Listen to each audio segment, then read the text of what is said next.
বিশ্বনবী দেখলেন আমার তো প্রতি সপ্তাহে সপ্তাহে যুদ্ধে আহত সাহাবীদের সেবা দিবে কে?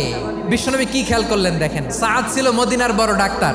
এই নারী সাহাবী রুফাইদা বাবার কাছ থেকে চিকিৎসা বিদ্যা শিখেছেন। বিশ্বনবী রুফাইদাকে বললেন, রুফাইদা তুমি মসজিদে নববীর পাশে একটা মেডিকেল ক্যাম্প করো। বিশ্বনবীর ডিরেকশন অনুযায়ী তিনি মসজিদে নববীর পাশে একটা মেডিকেল ক্যাম্প করলেন এবং আহত সাহাবাদের চিকিৎসা উনি ওনার টিম নিয়ে দিতেন। বিশ্বনবীর পরামর্শে উনি আনসারি এবং মুহাজির মহিলা সাহাবীদেরকে নিয়ে একটা স্পেশাল মেডিকেল টিম গঠন করলেন। খায়বার যুদ্ধে 7ম হিজরিতে যখন বিশ্বনবী যায়, উনি ওনার টিম নিয়ে আসলেন, বললেন, ইয়া রাসূলুল্লাহ, আমরা তো তলোয়ার চালাতে পারি না, আমরা তো তীর মারতে পারি না, আপনি যদি অনুমতি দেন খায়বার অভিযানে আমি আমার টিম নিয়ে মেডিকেল টিমের সেবাটা সার্ভিসটা দিতে চাই। পড়েন সুবহানাল্লাহ।